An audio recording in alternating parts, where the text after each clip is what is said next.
Teacher candidates in EDR 304 will be working on an asynchronous module for the next week. This module is Module 5, and you will be working on teaching the 3 modes of writing with mentor texts for the elementary classroom. This video will preview all of the steps and all the expectations for the assignments as well as the learning. In this module, you will be doing several things. You'll be revisiting mentor texts, and you'll be using them to teach writing workshop. You'll be using them to model writing strategies for activities that you create for your students. In doing that, you'll be selecting age-appropriate mentor texts. You will explore the 3 modes of writing. You will create activities to teach the modes of writing. You'll be using Canva to create an infographic that will share your information as a professional development product. And you will use Flipgrid to share your ideas with your audience of peers, professor, and other educators. Finally, you will offer feedback to a peer on both the peer's speaking presentation and ideas. This seems like a large project, and I will take you through all of the steps necessary. First, you must know that there are 3 modes of writing that are referenced in the Pennsylvania state standards. They are narrative, persuasive, and expository. Narrative is the telling of a story. Persuasive is taught as an opinion in the younger grades. Then you're teaching to write an opinion and offering support. And then finally, as the students get to 4th grade, they learn to turn that opinion into an argumentative piece, and that continues through the secondary level. And expository is writing facts, writing nonfiction, and writing explanations. The CCSS actually has 4 modes of writing. They also cite the descriptive writing as a mode. However, because descriptive writing is a part of the other 3, expository, persuasive, and narrative, in Pennsylvania, we teach descriptive within the others. Your assignment is detailed in D2L. In fact, there are many links and resources in D2L, and you will follow the D2L module to get to all of those links. Part 1, you'll read an article linked in D2L. For Part 2, you will watch a few videos created to further explain the modes of writing. Part 3 is the largest part. This is where you create an infographic. You'll be doing research and then coming up with an idea and presenting your idea. You may work with a partner for Part 3. You and your partner will work side by side to create this infographic and select your themes and come up with ideas.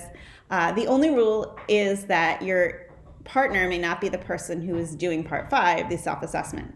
So make sure that you go into D2L, click over to the self-assessment part, find out who your partner is, because that is the one person you cannot work with for this assignment. Part 4, you'll be presenting ideas in a Flipgrid to an audience. You'll do that independently. You'll self-assess it. And then Part 5, you'll be offering feedback on both the assignment infographic as well as the Flipgrid. Parts 1, 2, and 4 you'll do independently. Part 3, you may do with a partner. You may also do it independently if you'd rather not work with a partner. And Part 5, you'll also work independently with an assigned peer. We're going to take a closer look at Part 3 because it's the larger part of the assignment. You'll be creating an infographic that will teach other educators how to teach the 3 modes of writing for a topic in a grade level. You will use Canva, which I'll go over in a minute, to create the infographic. But before that, you need to do the research. So the first step for Part 3 is to pick a grade level and a topic. Now for this assignment, you will be using the Pennsylvania standards to pick a grade level appropriate topic in either the Pennsylvania Science Standards or the Pennsylvania Social Studies Standards or the Pennsylvania Math Standards. Previously in this course, we used the Pennsylvania Writing Standards, so this is just taking us to a different place. You can find the standards for Social Studies, Math, and actually Science in the PDE-SAS vertical viewer, where you'll select a grade and a topic area. This is linked in D2L. You can also find the science standards listed by grade if you follow this tinyurl.com/pdescience link, which is also linked in D2L, and it gives an overview of what's taught by grade level in science. So pick a relevant grade level and a relevant topic. Remember, relevant grade levels are kindergarten through 4th grade, and a topic that will be taught in the classrooms, and that will be your writing activity topic.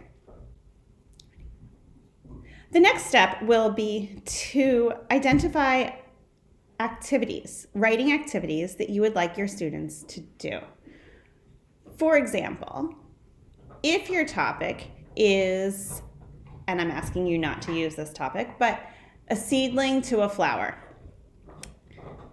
you will need your students to write or create a written product in each of the 3 genres. So you may have your students create a narrative about a seedling that grows to a flower. You may have your students write a persuasive letter to someone in their community about the importance of a garden so that a seedling can grow into a flower. And you may want to write a how to grow a seedling into a flower for your expository piece. You could also write a how is a seedling grown into a flower. You could also have your students create an advertisement about a created seedling to a flower. You could also have your students write a narrative where the seedling is personified. So there are many, many, many different ideas for this, but you're going to pick your topic, and you're going to come up with 3 activities for writing in some way that each activity reflects a different mode of writing. Then you will need to find mentor texts. Now, this is an important hint, so don't miss this hint. Your mentor text should not teach your topic.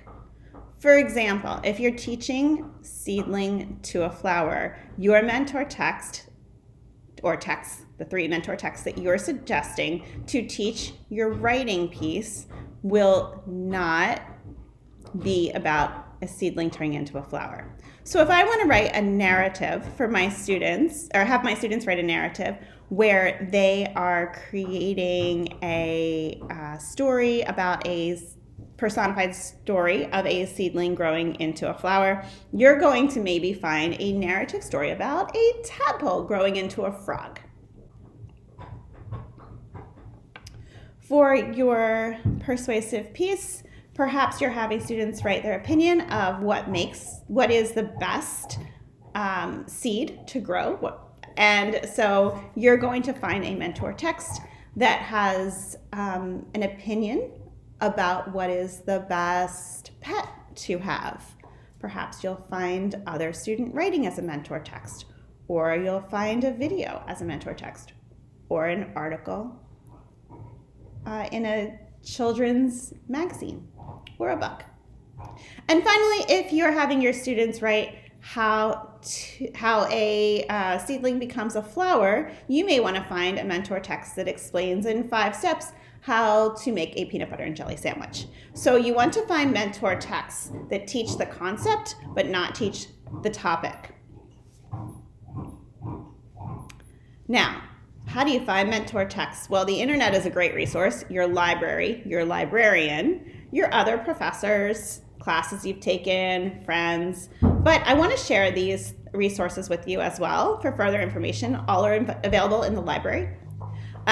These are great mentor text resources to have on hand as you're teaching, and they may give you some ideas for lessons and mentor texts. But I think the best place to start is the library or the internet. Now it's time to create your infographic, because you have your mentor text that you're going to use for teaching the concepts. You have the concepts and the writing assignments you want your students to be able to do, and you have your topic. All of those things are going to be a part of your infographic. You're going to open up Canva and open a free account. I do not want you to pay for an account. where it says design anything, you will type in infographic and you'll have a ton of templates that show up. Now it's planning time. Think about all the information you need to include, find a template, and adapt it. Make it work for you.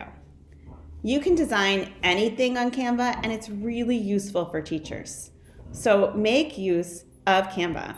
And there's a link in D2L that will take you to a demonstration of how to create an infographic using Canva. Some examples of professional development infographics that can be used in education. There are so many on the web, and you can just Google professional development infographics used in education. Here are 3 examples, and you can see how it's graphically familiar. It shares a lot of information. Whether there's one big graphic, maybe it would be a sapling turning into a flower, or several graphics showing different points.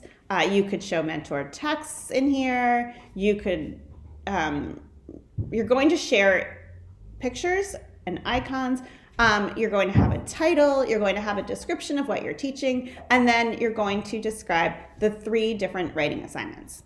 So it does not have to be as detailed as these. In fact, there are a lot more linked in D2L as examples. So you do not have to include quite as much information because you don't need 10 different things. You need 3 assignments, 3 mentor texts, and your topic and your grade level. But these are examples of how infographics are heavy on the graphics and short on the words. These are not paragraphs. I will not accept anything written in paragraphs or really even sentences. These are just ideas and bullets that you're putting out there for people to learn from. Remember that your audience is your peers, other educators, your principal, your professor.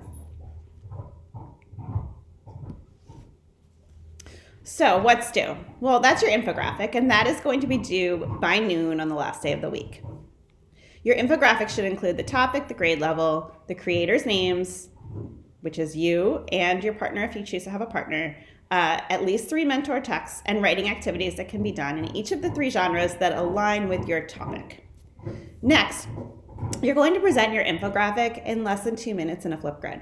Remember the speaking rubric that we use for this class. You will present using the speaking rubric to be able to share your ideas with your audience. And your self-assessment. After creating your Flipgrid and watching your Flipgrid, you'll complete a self-assessment. There is a rubric in D2L, and you will give your feedback on both the infographic, the things you've learned, the things you shared, and your Flipgrid and your speaking. Your follow-up is due before our next class period. You have been assigned a partner that you'll find in the discussion group that's linked in D2L. You will watch your partner's Flipgrid video, and you will view their infographic that should be in the Padlet. You will then copy and paste the peer assessment rubric from D2L into the topic in your discussion group. You will complete the peer assessment rubric and then write a 1-paragraph, about 5 sentences, response of feedback. You will keep in mind both the speaking assignment part as well as the infographic part. You will offer feedback that offers positive feedback as well as ideas for the future. And this will be in your discussion group so that only you and your partner and I will be able to see your feedback. So all of this is due in 2 parts. You either have it, the bulk of the project is due the end of the week by noon, and then following that will be your peer assessment due before class. The dates are also in D2L. I'm sure you have questions, and I do expect questions. However, I will not be accepting questions over email regarding Module 5. Any Module 5 questions must be asked in the Module 5 question forum in discussions. This way, you'll be able to read each other's questions and answers before asking again. So that's Module 5. I wish you luck. I hope you have fun with this project. I think you're going to learn a lot, especially about using Canva as a publishing tool for teaching. as well as the 3 modes of writing, and you're going to have a great time exploring books. It is your choice whether or not to work with a partner, and I hope that you enjoy this activity.